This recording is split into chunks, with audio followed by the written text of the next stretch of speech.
上古奇书《山海经》，说地理，说物产，也说了很多奇人怪兽。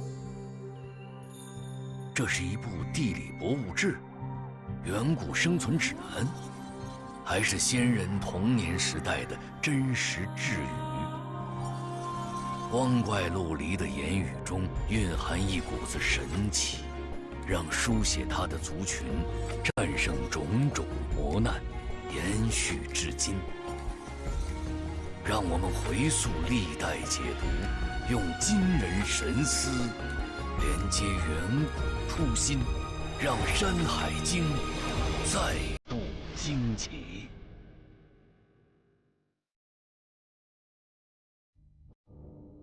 有人说，《山海经》是中国最古老的地理博物志。书中言之凿凿地介绍了各地方的地理、物产、历史、民俗等。这些看似真实可信的信息，却散发出宗教、神话、巫术等怪诞不经的诡异氛围。还有那些林林总总、无视正常生物秩序的混搭异兽，这都让《山海经》成为今与怪之祖。或许这就是先民们认知的世界，眼里的现实和内心的想象无限交织。在这奇幻和怪诞的外衣背后，真相究竟是什么？通过这本上古奇书，我们的先民又想传递怎样的一种生存体验呢？我比你要更加凶猛，因为我是一只混搭的尖锐犄角的骨雕，所有的生命体都是我的猎物。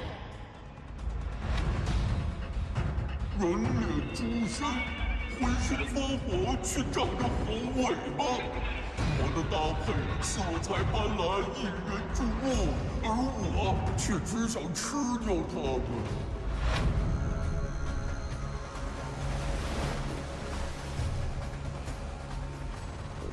我这副混搭多威风！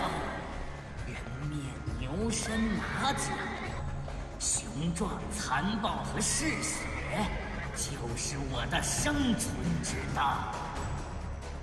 南山、东山、北山都有食人的怪兽，它们的身体多为怪异的混搭，呈现出一副既强且壮的模样。然而，混搭登峰造极的，就要数它了。《山海经》里说，它的模样像小羊，人手人脸，叫声好像婴儿，但张口却是虎口利齿，而且它的腋下还深藏着一双利眼。它名叫咆哮，它还有另一个大家熟知的名字。饕餮。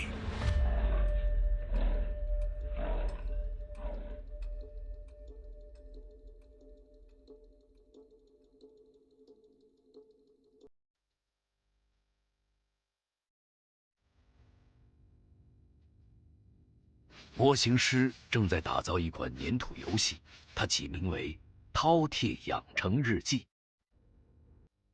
他想尝试一下最初的咆哮怎么一步步演化成了饕餮？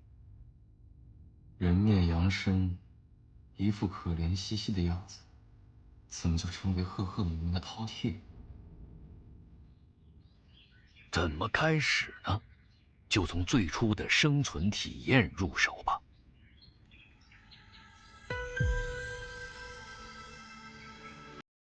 我是谁？我在哪儿？喂，你叫咆哮，也叫饕餮。你生活在多无之山，山上有玉，山下多铜。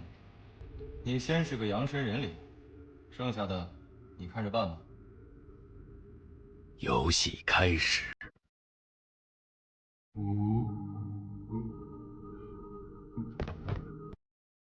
唉，好饿啊！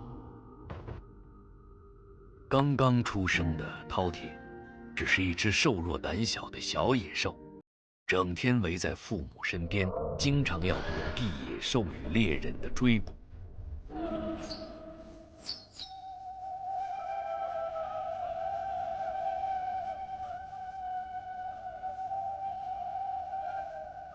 这天清晨，父母外出寻找食物。然而，直到太阳落山，也没见到父母的身影。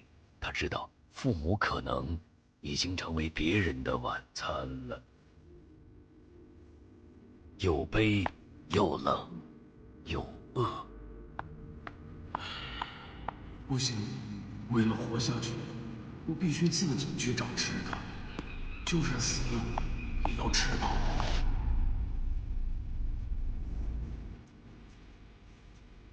饕餮开始独自外出觅食。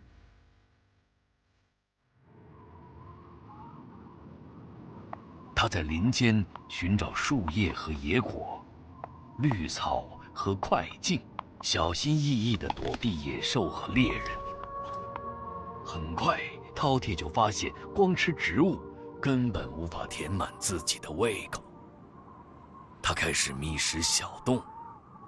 一开始，他还担心小动物们见他就跑，可意外的是，小动物见了他并没有躲避。饕餮明白了，是自己的人脸羊身和婴儿般的声音迷惑了他们。他要吃了它，小动物们却轻松地逃脱了。第一次捕食动物虽然失败了，但接近动物的一刹那，那种温热鲜活的气息让他食指大动，无法忘却。他了解了自己的优势和劣势，他需要一双像人一样的手，一口能撕咬食物的利齿。饕餮回到当初藏身的洞穴，默默地向父母的在天之灵祈求：给我一双人类的手和老虎的牙齿吧，让我能活下去。感受到这个自己创造的小家伙面对生存渴望发出的哀求，模型师心生怜悯，他想帮帮他。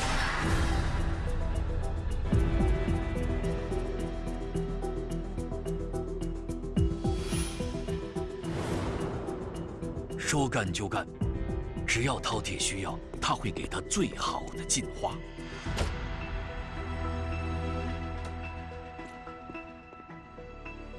捕食需要力气，给你最灵巧的人手和最锋利的虎齿，学会撕咬吧，生存下去。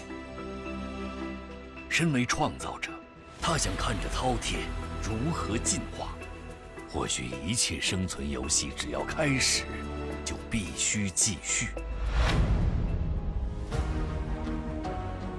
当饕餮抬起头，他惊喜地发现自己的前肢和牙齿进化了，造物者给予他额外的力量。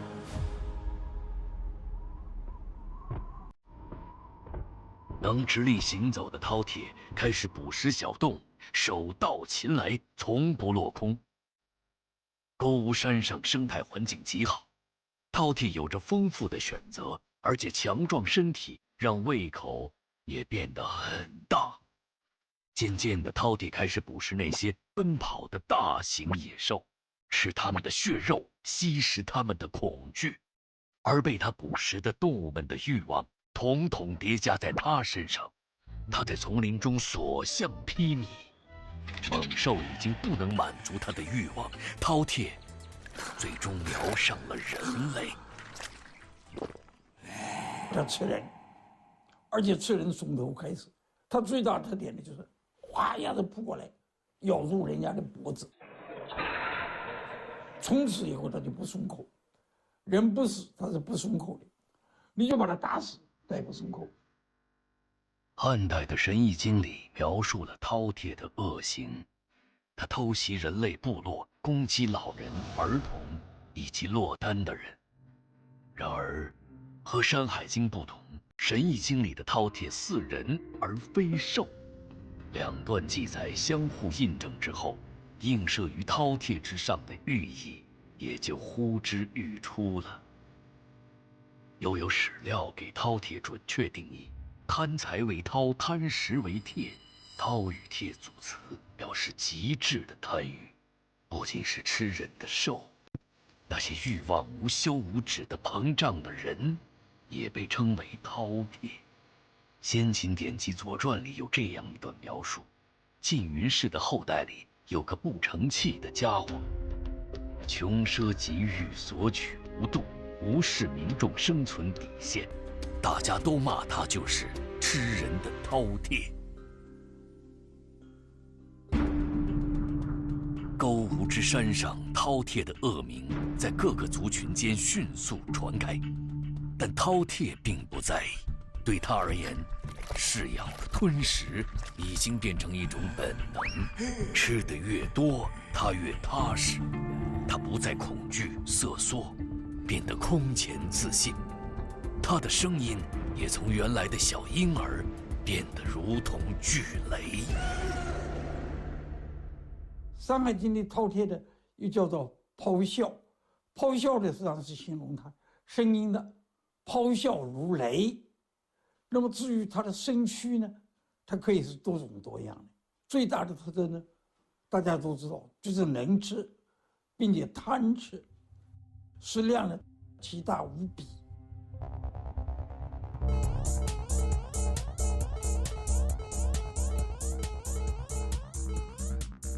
面对恶兽饕餮的肆虐，愤怒的人们行动起来，他们成群结队地出行捕猎，制作出各种针对饕餮的武器，还发明了陷阱，展开了对饕餮的围攻。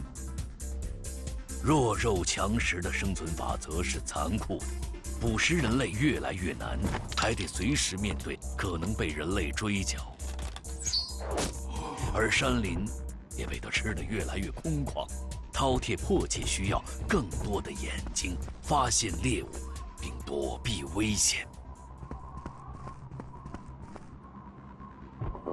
肚子又开始没日没夜地叫了起来，饥饿让它无法回头了。为了能够继续生存，它需要再一次进化自己的形态。给我更多的眼睛吧，让我能随时发现它们的行踪。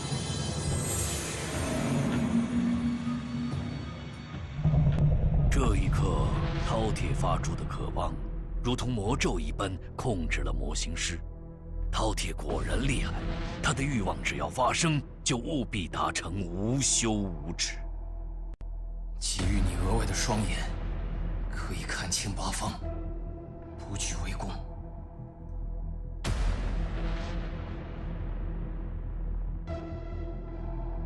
饕餮感觉到腋下一痒，只见那里多了2个碗口大的眼睛。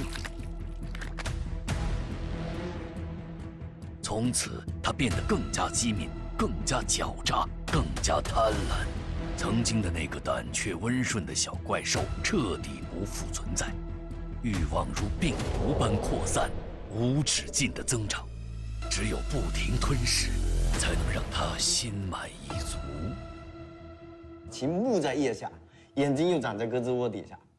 对我说，要么就不长眼，要么就长了一双特别奸诈的眼睛。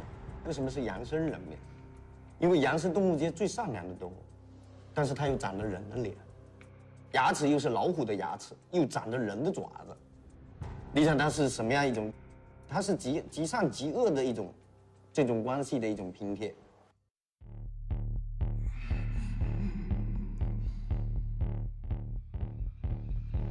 他吃得越来越多，却饿得越来越快。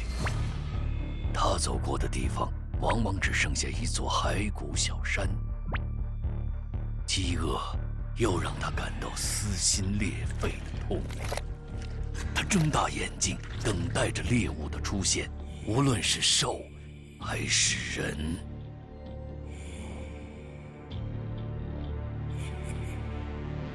他必须尽快找到食物，否则他就会被饿死。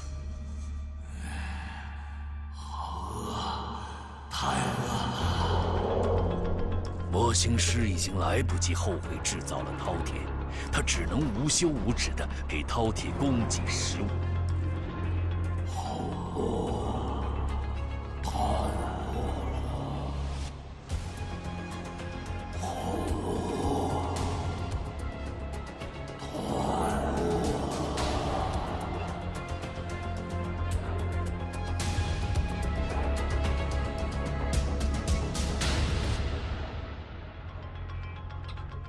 也许这是勾吴山上的最后一只野兔，被这山里的最后一只野狼捕获。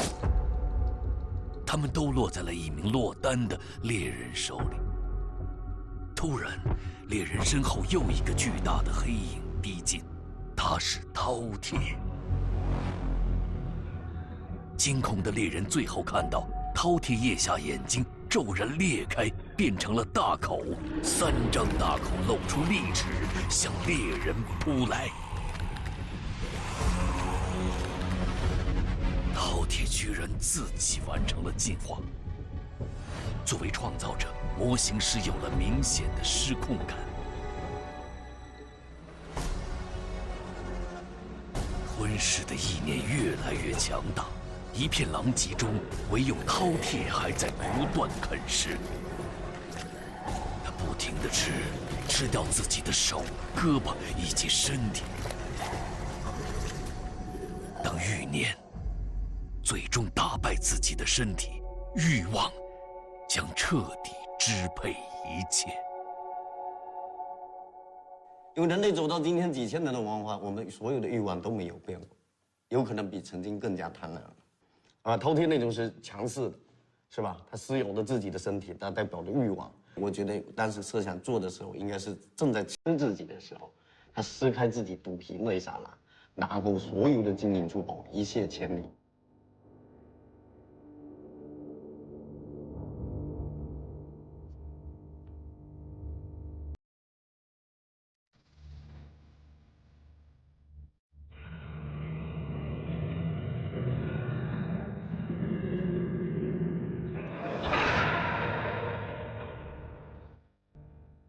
《吕氏春秋》曾说：“周鼎中饕餮，有手无身，时人畏焉，害及其身。”先民把象征饕餮的兽面图案铸造在重要的玉器和青铜礼器上。这恐怖的脸，是警示还是恐吓？又或许兼而有之？饕餮呢，在其他地方出现。尤其在中国的器皿、青铜器上出现的时候呢，它不是以这个整体的形象出现的，而主要是以它的面孔。它青铜器装饰饕餮呢，最主要的是要恐吓对方，他就警告你说：“你当心，你如果不老实的话，他要吃掉你。”所以青铜器看起来的有一种森严的气息。或许，那怪异凝厉的兽面背后凝聚的，是先人们在审视自身生长历程后得到的痛苦领悟。驱使饕餮吞噬自残的，是无限膨胀的贪欲，而彼时正在发生的人类部族间的种种纷争、兼并，乃至自相残杀，归根结底，都是同一个缘由。不仅仅饕餮，《山海经》里留存的诸多人性情事，很早就被人们所关注。有人专门把饕餮和另外3只恶兽并列上4凶榜，用来警醒人类克制自己的恶念。这就是上古4大凶兽的由来。那么，另外3只恶名堪比饕餮的凶兽，又都是谁呢？混沌，无脸无眼，外形就像长着6足4翼的赤红色肉球。这个萌萌的神兽，在历经流传后，演变成了一个有眼不看、有耳不听、不辨是非、亲小人远君子的负面形象。穷奇，外形像长翅膀的老虎，能飞，吃人喜欢从头吃起。穷奇喜欢围观人类争斗，并且会对恶的一方大加赞赏，还捕捉一些猎物馈赠给他们。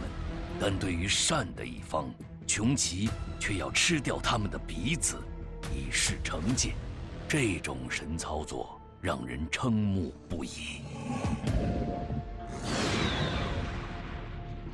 桃物，四凶兽里唯一来自《山海经》以外的恶兽，模样和史前的剑齿虎有些相似，秉性傲狠顽劣，行为嚣张跋扈，其残暴值达到了扰乱天道的程度。饕餮、桃物、穷奇、混沌四大凶兽的表象之下，隐藏着足以冲击我们内心的人性痛点：贪婪、欲望、偏信、盲从、顽固、傲慢、颠倒是非、混淆黑白。4种怪兽呢，它都有各自的特征，而且有很多地方是共同的。主要是当时对所谓这个野蛮人，还有这个对猛兽的一种集中的概括，所以叫四凶。另外呢，四凶呢，它也是把它放到几个地方呢，去镇压的、去威慑的那些妖魔鬼怪，而且把它的图像给它画下来，也就是借助这个造型艺术拿来恐吓别人。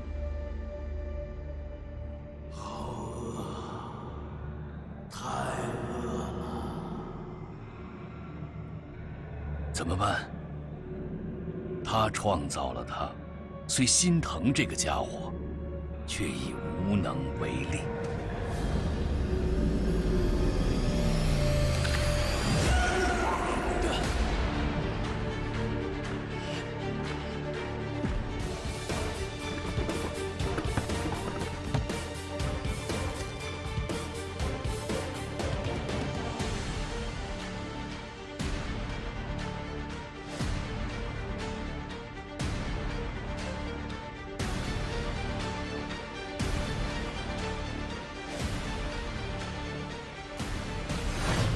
心底的欲望一直在膨胀，无休无止。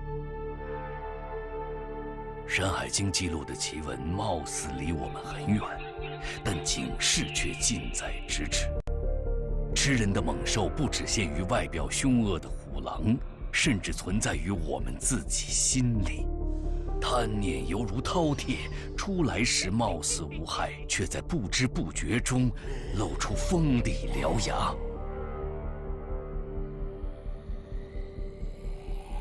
这种痛苦的领悟，已在人类的基因里形成噩梦般的烙印，至今仍在不断的警醒。人类，审视你自己。